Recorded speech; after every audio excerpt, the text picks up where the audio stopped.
کی محمد سے وفا تو نے تو ہم تیرے ہیں، یہ جہاں چیز ہے کیا لوح و قلم تیرے ہیں۔ اللہ رب العزت کا قرآن پاک میں فرمان ہے، قل بفضل اللہ وبرحمتہ فبذلک فلیفرحوا هو خیر مما یجمعون۔ یعنی اے محبوب صلی اللہ علیہ وسلم، آپ ان لوگوں سے فرما دیجئے کہ اللہ کے فضل و رحمت کے حصول پر خوشیاں مناؤ، یہ خوشی کا اظہار تمہارے سارے مال و دولت سے بہتر ہے۔ یقیناً رحمت عالم صلی اللہ علیہ وسلم سے بڑھ کر اللہ کا فضل و رحمت اور کیا ہوگا۔ اسی لیے مسلمان بالخصوص ولادت رحمت عالم صلی اللہ علیہ وسلم کے بابرکت دن اپنے اپنے انداز میں اظہار مسرت کرتے ہیں۔ کوئی روزہ رکھ کر یا خیرات کر کے اللہ کریم کی اس عظیم نعمت کا شکر ادا کرتا ہے، تو کوئی سیرت و میلاد کی محافل اور جلوس کا اہتمام کر کے اظہار مسرت کرتا ہے۔ اور 12 ربیع الاول کے دن بعد نماز ظہر جلوس میلاد کا اہتمام ہوتا ہے۔ اس جلوس میلاد کا آغاز اللہ رب العزت کے بابرکت کلام کی تلاوت سے ہوتا ہے۔ بسم اللہ الرحمن الرحیم، یا ایہا النبی انا ارسلناک شاہدا۔ تلاوت کلام پاک کے بعد یہ جلوس پیر طریقت حضرت مولانا سید اطہر علی ہاشمی صاحب کی قیادت میں اپنی منزل کی جانب روانہ ہوتا ہے۔ بتلا دو گستاخ نبی کو غیرت مسلم زندہ ہے، بتلا دو گستاخ نبی کو۔ یہ جلوس پیر طریقت حضرت مولانا سید اطہر علی ہاشمی صاحب کی قیادت میں اپنی منزل کی جانب روانہ ہوتا ہے۔ دوران جلوس مختلف ثناخوان مصطفیٰ صلی اللہ علیہ وسلم اپنے آقا و مولا ختم الرسل رحمت عالم صلی اللہ علیہ وسلم کی ثنا و توصیف کر کے شرکائے جلوس کا لہو گرماتے ہیں۔ خود رب نے کہا ماشاءاللہ، خود رب نے کہا ماشاءاللہ، سبحان اللہ سبحان اللہ، خود رب نے کہا ماشاءاللہ، محبوب ہمارا آبد ہے، خود رب نے کہا ماشاءاللہ،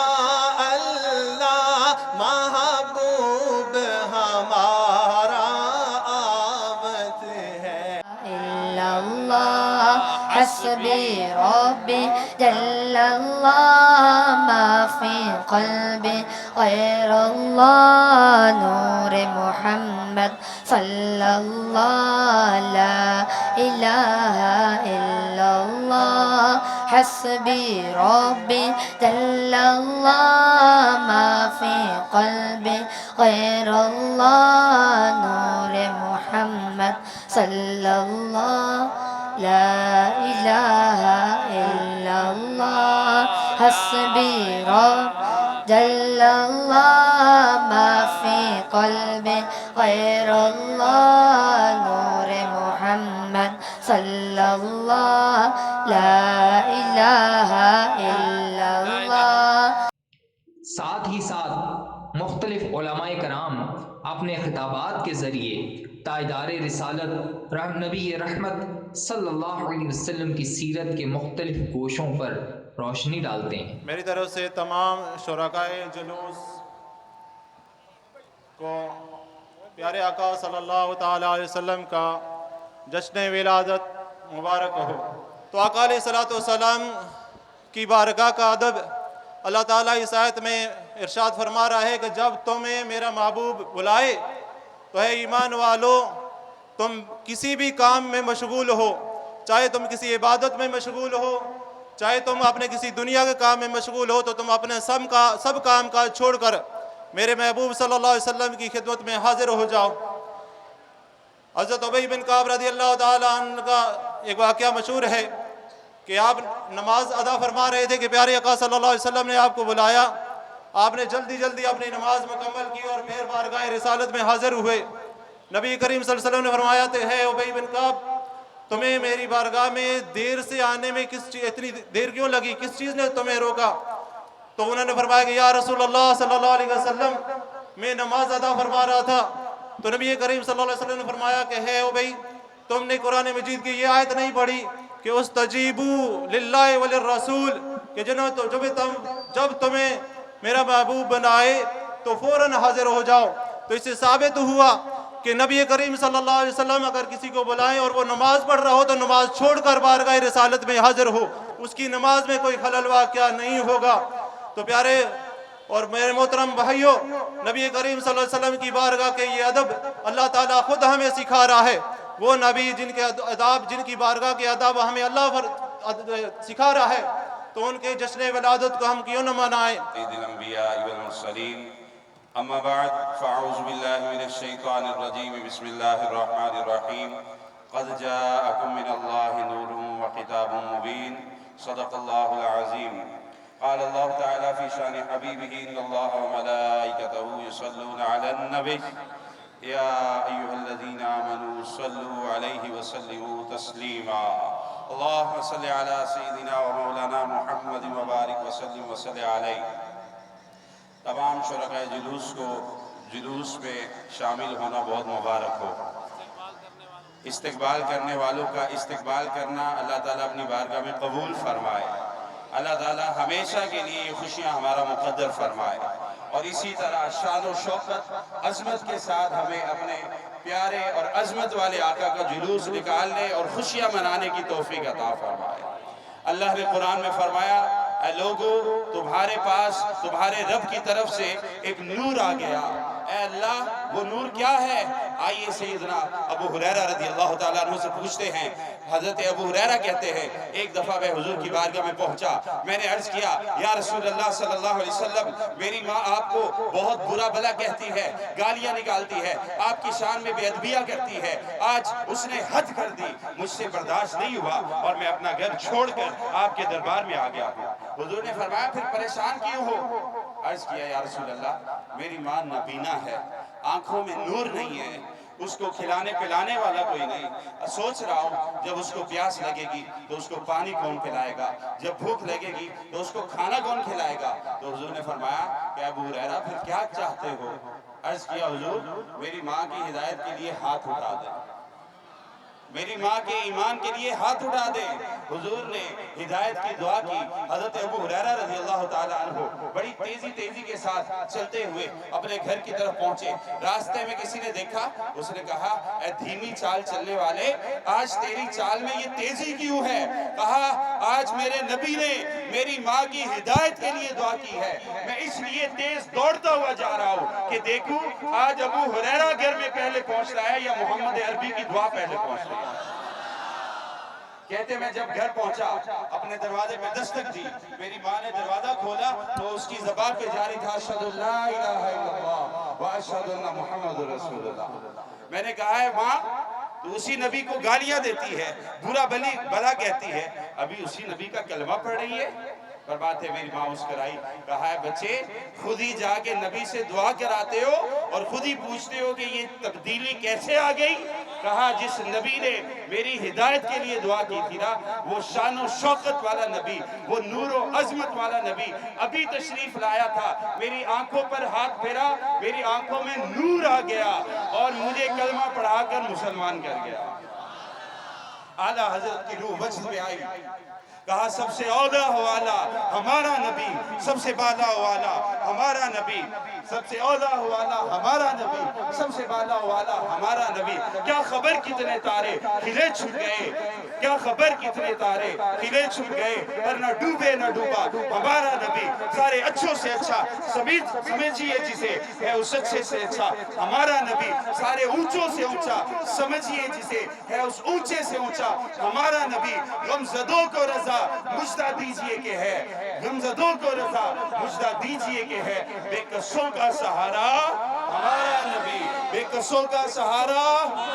اس بابرکت جلوس کا اختتام جامع مسجد خضرا منظور قانونی پر ہوتا ہے، جہاں پیر طریقت جناب مولانا اطہر علی ہاشمی صاحب نصیحت آموز خطاب فرماتے ہیں، جس میں شرکائے جلوس کو سیرت مصطفیٰ صلی اللہ علیہ وسلم پر عمل پیرا ہونے کی خصوصی تلقین کی جاتی ہے۔ میرا جلوس نہیں ہے، آپ کا بھی نہیں ہے، کس کا ہے؟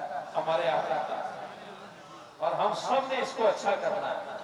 جلوس کے دوران کسی نے آپ کو جھڑک کے بولا ہوگا، کسی نے آپ کو ڈانٹ ڈپٹ کی ہوگی، کسی نے آپ کو کندھا زور سے مار دیا ہوگا، کسی نے لنگت چھین لیا، نہیں چھینا، دیا کیا کیا شکایتوں کے اخبار ہمارے دل و دماغ میں ریکارڈ ہوں گے، تو ابھی اسی وقت ڈیلیٹ کر دیجئے، کیونکہ ابھی جلوس ختم نہیں ہوا ہے، اسی کے اندر ختم ہو جائے یہ سب۔ یہ بالکل کوئی بات ذہن میں نہ رکھیں، کیونکہ کوئی کسی کا دشمن نہیں ہے، یہ تو سارے اپنے آقا کی محبت میں نکلے ہوئے، تو محبتوں کے امتحان ہیں، اس میں کندھا بھی لگ جاتا ہے، کوئی بات تلخ بھی ہو جاتی ہے، آپ اپنے دل میں نہ لے کے جائیں، شادی بیاہ میں بھی ایسا ہو جاتا ہے، اور یہ جنت میں داخلے کے وقت بھی ہوگا۔ تو جنت میں جانا ہے نا، کیسے جانا ہے؟ ایسے جانا ہے، جلوس بنا کر انشاءاللہ۔ اللہ تعالیٰ ہمیں ہمیشہ کے لیے اپنے محبوب کا سچا غلام بنائے۔ کتنے خوش نصیب ہو کہ تم ایسے رسول کا جلوس اور جشن منا رہے ہو جو صرف آپ کا رسول نہیں ہے، ساری کائنات کا رسول ہے۔ کوئی مانے نہ مانے، حضور سب کے رسول ہے، سب کے رسول ہے۔ فرق کیا ہے؟ حضور ساری کائنات کی طرف رسول بن کر آئے ہیں اور ایمان والوں میں آئے ہیں، سمجھے؟ سب کی طرف آئے ہیں، عاشقوں میں آئے ہیں، الحمدللہ۔ تو جن کے اندر ہے انہیں خوشی و فرحت کا اظہار پھر کرنا پڑتا ہے، خوشبو چھپتی نہیں ہے، وہ باہر آئی جاتی ہے بحمدہ تعالی۔ اللہ تعالیٰ یہ محبتیں قائم رکھے، یہ اخوتیں قائم رکھے، اور ہمیں ہر موقع پر رسول اللہ کے نام کا صدقہ آپس میں وحدت نصیب کرے اور نیک صالح اعمال کی توفیق عطا فرمائے۔ دو چیزیں کبھی نہ چھوڑیں، آپ کو یاد ہو چکی ہوگی۔ پہلی کون سی چیز ہے؟ مسجد۔ پہلی کون سی چیز ہے؟ اور دوسری کیا ہے؟ محفل۔ مسجد بھی حضور کی ہے، محفل بھی حضور کی ہے۔ مسجد سے بیت اللہ پہنچو گے، محفل سے روضہ رسول تک پہنچو گے۔ اللہ تعالیٰ ہمت دے، طاقت دے، حوصلہ دے، ہماری مسجدیں آباد و شاد ہوں، ہماری محفلیں ہمیشہ آباد ہوں۔ حضور کی محفل میلاد جہاں سجے شریک ہوں، حضور کا ذکر اپنے لیے سعادت سمجھیں، کثرت سے درود و سلام، اور ہمیشہ حضور کی سنت کو ڈھونڈ ڈھونڈ کر عمل کریں کہ زندگی کا مزہ لینا ہے۔ اے لوگوں، یہ زندگی اللہ نے مشکلوں کے لیے نہیں دی ہے، پریشان رہنے کے لیے نہیں دی ہے، تکلیفوں کے لیے نہیں دی ہے، لڑنے کے لیے نہیں دی ہے۔ کیا اللہ نے ادھر ہمیں تکلیفوں کے لیے بھیجا؟ نہیں، یہ بھی ایک لطف اور مزے کے لیے دی ہے۔ مگر گاڑی پٹڑی سے اتر جائے تو تکلیف اٹھائے گی، پٹڑی پہ چلتی رہے گی تو مزے سے دوڑتی رہے گی۔ آؤ اپنے رسول کے راستے پر آؤ، اپنے نبی کی سنت کو اپناؤ، پھر زندگی کے مزے اور لطف اٹھاؤ۔ اللہ ہماری زندگی کا پل پل حبیب کے طریقے پر کر دے، اور موت بھی آئے تو پھر ان کی محبت میں آئے۔ آمین ثم آمین، وما علینا الا البلاغ المبین۔